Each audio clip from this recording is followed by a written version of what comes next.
Hello दोस्तों, good evening. आप सब कैसे हो? आई होप आप सब बहुत ही अच्छे होंगे। दोस्तों, आज हम हिंदी व्याकरण से संबंधित एक प्रकरण पर पाठ योजना बनाना सीखेंगे। और आज का जो हमारा प्रकरण है वो है समास। इसको आप डबल इन्वर्टेड कामा के अंदर लिख लेंगे क्योंकि आपका प्रकरण है, मैंने नहीं लिखा है। आपको जैसा कि पता होगा कि जब आप कोई भी पाठ योजना बनाते हैं तो सबसे ऊपर में आपको पाठ योजना संख्या डालना होता है, तो आप अपना पाठ योजना संख्या जरूर डालें। और इसके बाद आपको हेडिंग डालना है, विद्यालय का नाम लिखना है, जिस भी विद्यालय में पढ़ाने के लिए आपकी टीचिंग ड्यूटी लगी हुई है। उसके बाद आपको दिनांक डालना है, जिस दिनांक में आप इस लेसन प्लान को पढ़ाने वाले हो वो दिनांक डालना, कक्षा में 8 डालना। विषय में हिंदी डालना, यदि आपकी इच्छा है तो कोष्टक में बगल में व्याकरण लिख सकते हो, अदरवाइज लिखने की ज़रूरत नहीं है। चक्र यानी पीरियड, जिस पीरियड में आप इस लेसन प्लान को पढ़ाने वाले हो वो पीरियड डालना।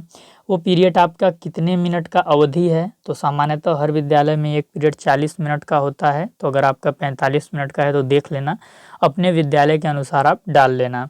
प्रकरण में आपको समास डालना है डबल इन्वर्टेड कामा के अंदर। इसके बाद दोस्तों, यदि आपके महाविद्यालय में सामान्य उद्देश्य लिखवाया जाता होगा तो यूट्यूब से हिंदी शिक्षण का सामान्य उद्देश्य देखकर 3 या 4 लिख लीजिएगा। उसके बाद आपको विशिष्ट उद्देश्य लिखना है। सामान्य उद्देश्य दोस्तों विषय से संबंधित होता है और विशिष्ट उद्देश्य प्रकरण से संबंधित होता है। विशिष्ट उद्देश्य हम ज्ञानात्मक, भावात्मक और क्रियात्मक 3 स्तरों को ध्यान में रखकर लिखते हैं सामान्यतः। तो इसमें हो जाएगा हमारा विद्यार्थी समाज के बारे में जान सकेंगे, विद्यार्थी उदाहरण के माध्यम से समाज को समझ सकेंगे, विद्यार्थी समाज से संबंधित उदाहरण दे सकेंगे। फिर इसके बाद आपको हेडिंग डालना है सहायक सामग्री का, और इसमें हो जाएगा चौक, डस्टर, लपेट, श्यामपट। और यदि आप कोई चार्ट पेपर या मॉडल बना के ले जा रहे हैं तो उसको इसमें ऐड करके लास्ट में आदि लिख दीजिएगा। फिर आपको हेडिंग डालना है पूर्व ज्ञान का, इसमें आप लिखेंगे विद्यार्थी 2 शब्दों को मिलाकर एक शब्द बनाने की सामान्य जानकारी रखते होंगे। फिर इसके बाद आपको अगला हेडिंग प्रस्तावना प्रश्न का डालना है, और इसमें 3 कॉलम बनाने हैं, क्रमांक, संख्या, छात्राध्यापक क्रिया, विद्यार्थी अनुक्रिया। पहला क्वेश्चन आप पूछेंगे गांव के मुखिया को क्या कहते हैं, बच्चे बताएंगे सरपंच, प्रधान। ये संभावित उत्तर कोई बच्चे दे सकते हैं। दूसरा पूछेंगे प्राचीन काल में राजा को सलाह कौन देता था, बच्चे बोलेंगे मंत्री। फिर आप पूछेंगे प्रधान और मंत्री शब्द को मिला दिया जाए तो कौन सा शब्द बनेगा, तो बच्चे बोलेंगे प्रधानमंत्री। फिर इसके बाद आप चौथा प्रश्न पूछेंगे 2 या 2 से अधिक शब्दों के मेल को क्या कहते हैं, बच्चे हो जाएंगे मौन, और यही जाएगा आपका समस्यात्मक प्रश्न।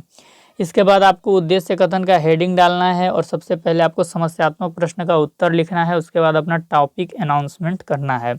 तो इसमें आप लिखेंगे 2 या 2 से अधिक शब्दों के मेल को समास कहते हैं। आज हम हिंदी व्याकरण विषय के अंतर्गत समास का विस्तृत अध्ययन अध्यापन करेंगे।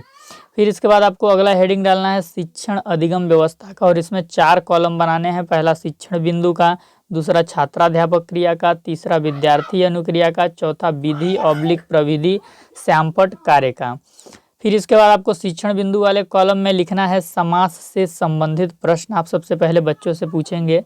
और विधि आपका हो जाएगा आगमन विधि, क्योंकि यहाँ पे सबसे पहले आप उदाहरण पूछेंगे और उदाहरण पूछ के बच्चों को नियमीकरण कराएंगे, यानी समास की परिभाषा बताएंगे। आगे समास से संबंधित प्रश्न पूछेंगे, फिर हम समास से संबंधित जो नियम होते हैं उनको बच्चों को उसी के द्वारा बताएंगे। तो पहला क्वेश्चन हम पूछेंगे बच्चों से, माता पिता को मिला देने से कौन सा शब्द बनेगा, बच्चे बताएंगे माता पिता।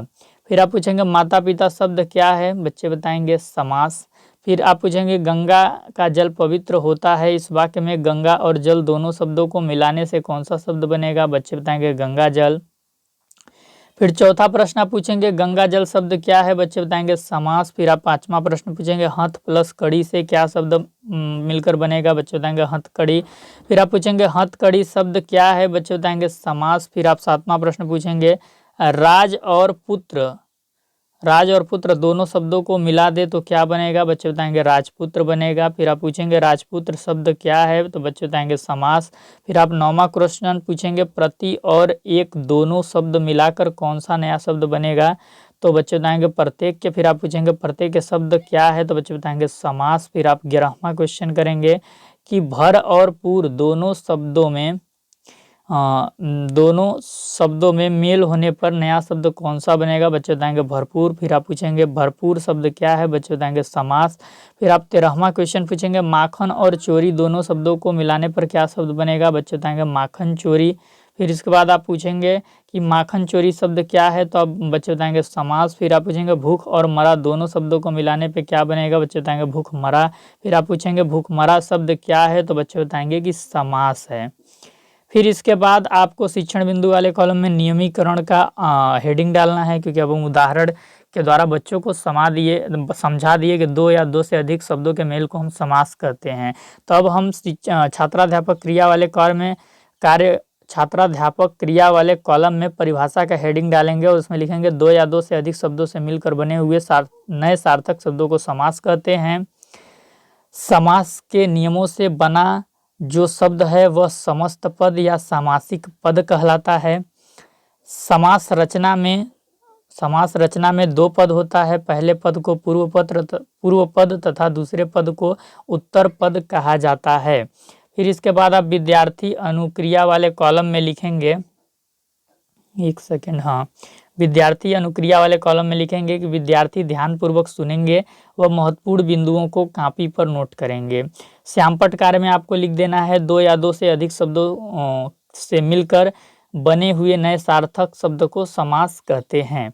फिर इसके बाद आपको छात्राध्यापक क्रिया वाले कॉलम में जैसे लिख के समास का कुछ उदाहरण प्रस्तुत करना है। राजपुत्र, इसमें पूर्व पद राज, उत्तर पद क्या है, पुत्र है। फिर समास प्रक्रिया में पदों के बीच की विभक्तियां लुप्त हो जाती हैं, जैसे राजा का पुत्र, राजपुत्र। जो समास होता है उसमें बीच की जो विभक्ति है वो लुप्त हो जाती है। यहाँ पर का विभक्ति लुप्त हो गई है। समास के उदाहरण फिर आप कुछ प्रस्तुत करेंगे, जैसे प्रतिदिन, भरपेट, गगन को चूमने वाला, गगनचुंबी, शोक के पतन, शोक पतन। और ये जितने भी उदाहरण आपने प्रस्तुत किए हैं इसको श्यामपट्ट कार्य में आपको लिखते भी चलना है। जो उदाहरण आप प्रस्तुत किए हैं ये पूरा जैसे लिख के आपको श्यामपट्ट पे लिख के बच्चों को बताना है। फिर शिक्षण बिंदु वाले कॉलम में दूसरा शिक्षण बिंदु आप डालेंगे समास विग्रह।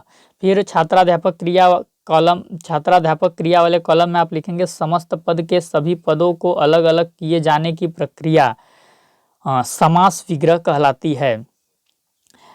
जैसे नीलकमल, नीला है जो कमल, समस्त पद ए है आपका और इसके सभी पदों को अलग अलग किए जाने की जो प्रक्रिया है अलग अलग कर दिया गया है। नीला है जो कमल, ये प्रक्रिया समास विग्रह कहलाती है। ये बच्चों को आप बताएंगे। विद्यार्थी अनुक्रिया वाले कॉलम में लिखेंगे विद्यार्थी ध्यानपूर्वक सुनेंगे व महत्वपूर्ण बिंदुओं को कॉपी पर नोट करेंगे। यहाँ पे विधि हो जाएगा निगमन विधि, क्योंकि आगे हम नियम बता दिए और बाद में हम क्या कर रहे हैं, उदाहरण दे रहे हैं। तो नियम से उदाहरण की ओर जब जाते हैं तो निगमन विधि उसको बोलते हैं। पीताम्बर, पीला है जिसका अंबर, एक और उदाहरण है। सारे उदाहरण को आपको क्या करना है, श्यामपट्ट पे लिख देना है, क्योंकि उदाहरण को श्यामपट्ट पे लिख के आप बच्चों को बताएंगे। फिर इसके बाद आपको मूल्यांकन प्रश्न का हेडिंग डालना है और इसमें मूल्यांकन प्रश्न पूछना है समास किसे कहते हैं, समास के 10 उदाहरण बताइए, समास विग्रह के बारे में बताइए। फिर इसके बाद आपको हेडिंग डालना है श्यामपट्ट सारांश का। श्यामपट्ट सारांश में अभी हमने जो मूल्यांकन प्रश्न पूछा है उसका उत्तर हम लिखेंगे। तो इसमें हो जाएगा दो या दो से अधिक शब्दों से मिलकर बने हुए नए सार्थक शब्दों को समास कहते हैं। समास के 10 उदाहरण प्रतिदिन, भरपेट, भरपूर, राजपुत्र, गगनचुंबी, शोकपतन, नीलकमल, पीताम्बर, गंगाजल, माखन चोरी, भूखमरा। फिर इसके बाद तीसरा क्या है, समस्त पद के सभी पदों को अलग अलग किए जाने की प्रक्रिया समास विग्रह कहलाता है। जैसे नीलकमल, नीला है जो कमल। फिर इसके बाद आप जानते हैं कि कोई भी लेसन प्लान में सबसे लास्ट में गृह कार्य का हेडिंग होता है, तो बच्चों को आप गृह कार्य दे देंगे, समास के 15 उदाहरण लिखकर लाना है। तो आई होप दोस्तों ये लेसन प्लान आपको अच्छे से समझ आ गया होगा। अगर कहीं पे समझ नहीं आया तो कमेंट के माध्यम से आप हमसे अपना डाउट पूछ लीजिएगा। और इसी के साथ साथ आप चैनल पे नए होंगे तो चैनल को ज़रूर सब्सक्राइब कीजिएगा। वीडियो के डिस्क्रिप्शन में आपको टेलीग्राम चैनल का लिंक मिलेगा, तो आप टेलीग्राम चैनल को ज़रूर ज्वाइन कीजिएगा।